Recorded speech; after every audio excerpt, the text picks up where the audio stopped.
बिस्मिल्लाहिर्रहमानिर्रहीम अस्सलाम वालेकुम रहमतुल्लाहि वबरकातुहू। नाज़रीन, पाकिस्तान के अंदर जिस तरह से जमहूरियत का जो एक तमाशा किया जा रहा है, एक सिस्टम को कंट्रोल में रख के जमहूरियत का नाम दिया जा रहा है, और जिस जमहूरियत ने जिस तरह से पाकिस्तान को तबाह किया है, ये हमारे सामने है कि इस तरह से इस सिस्टम को कंट्रोल में रख के जो निज़ाम चलाया जा रहा है, ये मज़ीद चलने के काबिल नहीं है। अगर हमने इसको मज़ीद जो है वो चलाने की कोशिश की, तो हमारा जो मुल्क है पाकिस्तान, ये डिफ़ॉल्ट कर जाएगा। 71 में जो हुआ था उससे हमने सबक नहीं सीखा, और उसी तरह के जो मामलात हैं वो हम आगे लेके जा रहे हैं। पीछे हमारे साथ क्या हुआ? 75 साल से पाकिस्तान आज़ाद हो चुका है, लेकिन जो आज पाकिस्तान के हालात हैं वो हमारे सामने हैं। कल सिंध के अंदर इलेक्शन हुआ।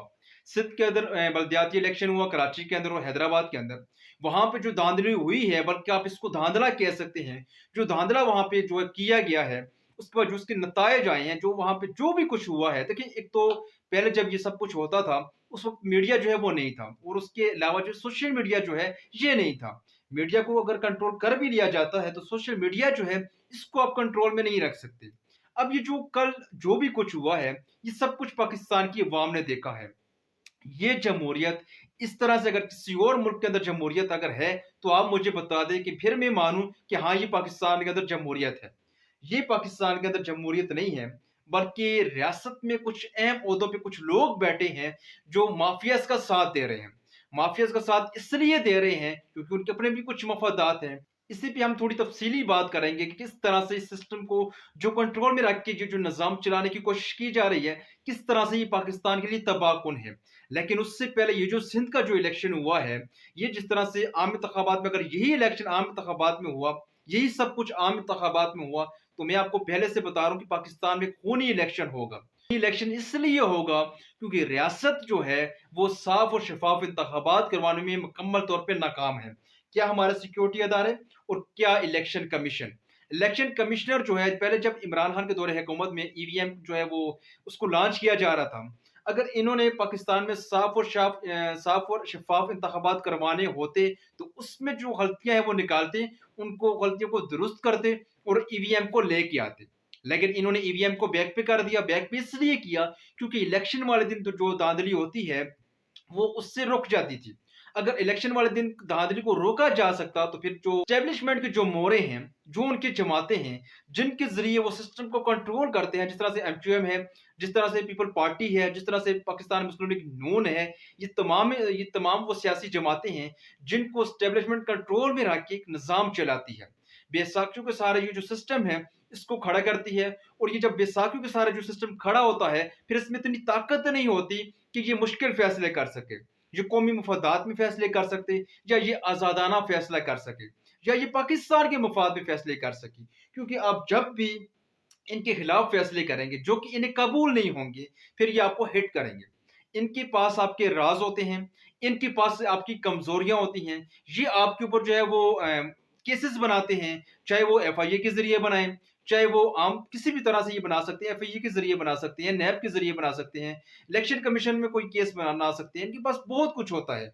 ये उस तरह से केसेस बनाते हैं, फिर उन केसेस के ऊपर आपको ब्लैकमेल करते हैं, फिर ये आपको कंट्रोल में रख के आपका इस्तेमाल करते हैं। और इस तरह से आपको इस्तेमाल करते करते आज पाकिस्तान की ये हालत हो चुकी है कि पाकिस्तान डिफॉल्ट होने के नजदीक आ चुका है। नाजरीन, पाकिस्तान के अंदर ये जो सिस्टम है, अगर इसको तब्दील ना किया गया, तमाम जो रियासती अदारे जो हैं वो और ये सियासतदान अगर एक पेज पे आके ना बैठे, अगर इन्होंने एक दूसरे के साथ डायलॉग शुरू ना किए, तो ये जो पाकिस्तान के जो हालात हैं ये तबाही की जानिब जा रहे हैं। आसिफ अली जरदारी ने रियासत के अंदर रियासत बना रखी है, लेकिन रियासत जो है वो मुकम्मल तौर पर खामोश है। आसिफ अली जरदारी के गुंडों ने आज जो कुछ कराची के अंदर किया है, जो कुछ हैदराबाद के अंदर किया है, जिस तरह से जो है वो इलेक्शन को मुतनाज़ा बनाया गया, जिस तरह से इलेक्शन को चोरी किया गया, जिस तरह से जो है वो पूरा सिस्टम जो है वो कंट्रोल किया गया, पूरा इलेक्शन कमीशन जो है उसको कंट्रोल किया गया। पोलिंग स्टेशनों पे जो है वो गुंडे भेजे गए जिन्होंने पोलिंग स्टेशनों पे धावा बोला, और वहां पे जो है वो बैलेट पेपर जो है वो उठा के लेके चले गए, बॉक्स जो है वो उठा के लेके चले गए। लेकिन रियासत ने उस पर कोई एक्शन नहीं लिया, इलेक्शन कमीशन ने उसके ऊपर कोई एक्शन नहीं लिया। और आज मैं देख रहा था कि जिस तरह से कराची और हैदराबाद के अंदर जो इलेक्शन हो रहा था, उसी के दौरान जितने भी जो मीडिया हाउसेस हैं, जितने भी जो मीडिया चैनल्स हैं, उन सब के ऊपर सिंध हुकूमत के जो है वो इश्तिहार चल रहे थे। मैंने उसके ऊपर कोई नोटिस नहीं लिया। हाँ, एक इलेक्शन कमीशन ने नोटिस लिया था, उन्होंने पैमरा को जो है वो दरख्वास्त भी की थी, लेकिन पैमरा ने एक्शन नहीं लिया। रियासती अदारे जो हैं, जब इस तरह से जो है वो सियासी जमातों का साथ देंगे, और वो सियासी जमातें जिन्होंने पाकिस्तान को पिछले 40 साल से तबाह किया है, तो फिर आप मुझे बता दें कि पाकिस्तान जो है वो किस तरह से जो है वो आगे बढ़ सकता है। कि जब रियासत जो है, रियासती अदालत जो है वो चोरों, लुटेरों और गद्दारों के साथ जाके बैठ जाएंगे, उनका साथ देंगे, उनको तहफ़्फ़ुज़ देंगे, तो फिर आगे पाकिस्तान कैसे चलेगा? पाकिस्तान कैसे आगे जो है वो आप चला सकते हैं? जब ये लोग एस्टेब्लिशमेंट के नुमाइंदे, जो एस्टेब्लिशमेंट में कुछ बड़े ओहदों पे बैठे होते हैं, जब ये पूरा सिस्टम कंट्रोल में रखते हैं, जब आप इनके ज़रिए इक़्तिदार में आते हैं, तो फिर आप कैसे फैसले कर सकते हैं आज़ाद? आप कैसे इस मुल्क की जो ख़ारजा पॉलिसी है, इसको आज़ाद रख सकते हैं? आपने सिर्फ वो कुछ करना होगा जो आपको एस्टेब्लिशमेंट कहेगी, और जो आपको एस्टेब्लिशमेंट कहेगी अगर आपने वो ना किया, तो पहले मैंने जो आपको कहा था कि जिस तरह से ये नैब के केसेस बनाते हैं, एफआईए के ऊपर जो एफआईए के केसेस बनाते हैं, और फिर उन केसेस के जरिए ब्लैकमेल करते हैं, जो ब्लैकमेल हो जाए तो उसको आगे चलने देते हैं, और जो ब्लैकमेल ना हो, हुकूमत का जो तख्ता है उसको उलट दिया जाता है। ये निज़ाम पाकिस्तान की तबाही है, पाकिस्तान की तबाही है ये निज़ाम, जिस निज़ाम को ज़बरदस्ती बेसाखियों के सहारे जो है वो खड़ा करने की कोशिश की जा रही है। इसने पहले पाकिस्तान को तबाह किया है, और ये अब भी पाकिस्तान को तबाह करेगा। 14 सियासी जमातें, वो सब जो है वो तजर्बाकार, वो आज इक़्तिदार के ऊपर काबिज़ हैं। महँगाई को आप देख लें किस तरह से जो है वो बढ़ चुकी है। स्टॉक एक्सचेंज जो है वो आपकी तबाह हो चुकी है। मईशत जो है वो आपकी वेंटिलेटर के ऊपर है। डॉलर जो है वो आपका कहाँ से कहाँ चला गया है। पेट्रोल की आप कीमत देख लें, डीज़ल की आप कीमत देख लें, आम ज़रूरियात ज़िंदगी की जो चीज़ें हैं, उनकी आप जो है वो कीमत देख लें। आटा जो है, सबसे बुनियादी ज़रूरत, आटे को आप देख लें कि उसकी कीमत जो है वो कहाँ से कहाँ जा चुकी है।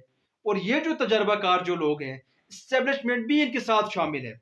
इन सब के साथ शामिल होकर भी अगर मुल्क के ये हालात हैं, तो फिर आप सोचें अगर एक शख्स जो है वो, एक सियासी जमात जब आती है वो इक़्तिदार के अंदर, उसको भी ये कंट्रोल में रखते हैं। जब उसको भी ये कंट्रोल में रखते हैं, तो आगे जो निज़ाम है, ये कैसे चलेगा?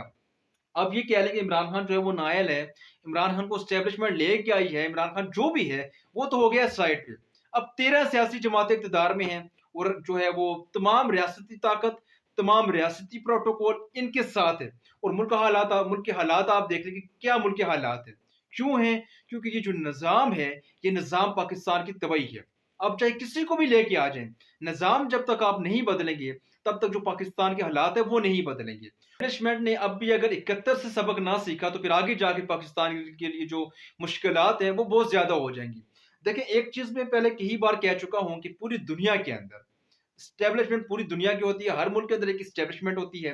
एस्टेब्लिशमेंट वो अदारे जो होते हैं जो हुकूमतों को जो है वो आगे चलाते हैं। जिस तरह से ये जो फ़ौज का इदारा है हमारा, हमारी जो पुलिस है, हमारी जो ब्यूरोक्रेसी है, हमारी जो अदलिया है, हमारा जो इलेक्शन कमीशन है, जो पैमरा का इदारा है, ये पूरा एस्टेब्लिशमेंट है। ये पूरे मुल्क को जो चलाते हैं, ये एस्टेब्लिशमेंट है। पूरी दुनिया के अंदर एस्टेब्लिशमेंट जो होती है, ये अपने मुल्क को कंट्रोल में रख के आगे मुल्क को चलाते हैं, और वो कंट्रोल में इसलिए रखते हैं ताकि उनके मुल्क का मफाद हो। हमारे मुल्क के अंदर एस्टेब्लिशमेंट सिस्टम को कंट्रोल रखती भी है, तो पाकिस्तान का इसमें आज तक क्या फ़ायदा हुआ? पिछले 40 साल से अगर हम तारीख उठा के देख लें, जो किरदार आज जो है वो इक़्तिदार के ऊपर काबिज़ हैं, यही हमेशा से हुक्मरान थे। इमरान खान ने 3 साल हुकूमत की है। इनके तमाम जो जितनी भी जो इन्होंने हुकूमतें की हैं, उनसे मुवाज़ना कर लें, उनका मुवाज़ना कर लें इमरान खान के 3 साल से। उसके बाद पीछे आप देख लें कि पाकिस्तान की जो तबाही है, ये किसने की है? इन्होंने की है, जो आज जो है वो हुक्मरान बने हुए हैं। अगर इन्होंने मुल्क की तबाही की है, तो फिर क्यों अमेरिका की मदद से इनको इक़्तिदार जो है वो दिया गया?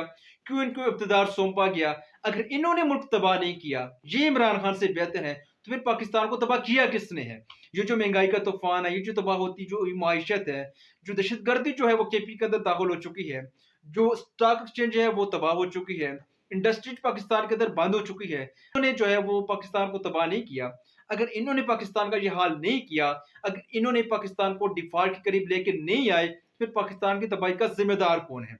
बहुत बड़ा सवाल है ये एस्टेब्लिशमेंट के लिए। अगर एस्टेब्लिशमेंट ने इसका जवाब तलाश करने की कोशिश ना की, तो पाकिस्तान के जो हालात हैं वो पहले से ज़्यादा जो है वो ख़राब हो जाएँगे। अब पंजाब की असम्बली जो है वो तहलील हो चुकी है, और केपी असम्बली जो है वो भी तहलील होने वाली है।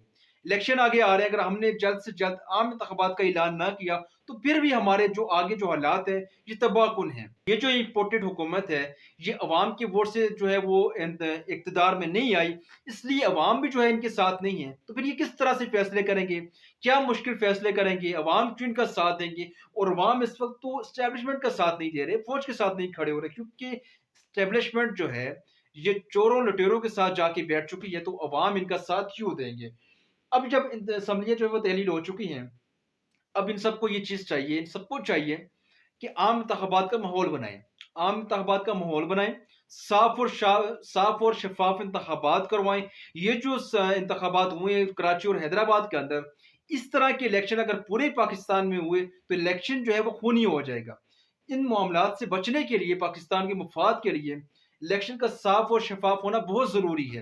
الیکشن صاف اور شفاف ہوں گے تو پھر آگے جو ملک ہے اس کے حالات جو ہے وہ بہتری کی طرف جا سکتے ہیں، ورنہ اسٹیبلشمنٹ جو ہے خود کو جو ہے وہ نیوٹرل رکھے، ادارے جو ہیں وہ اپنے حدود میں رہیں، اور سیاستدان جو سیاست کر رہے ہیں ان کو اوپن آپ کھیلنے دیں، جو بھی سیاست کرتے ہیں اس کو آپ اوپن کھیلنے دیں، تاکہ جو بھی سیاسی جماعت اپنے بلبوتے پہ عوام کی مینڈیٹ کے ساتھ اقتدار میں آئے گی تو مشکل فیصلے وہ کرے گی، اور وہ اس ملک کو اس ڈیفالٹ ہونے کے قریب جو آ چکا ہے، اس مشکل حالات سے وہ ملک وہ جو حکومت ہے وہ نکال سکتی ہے جو عوام کی مینڈیٹ سے آگے آئے گی۔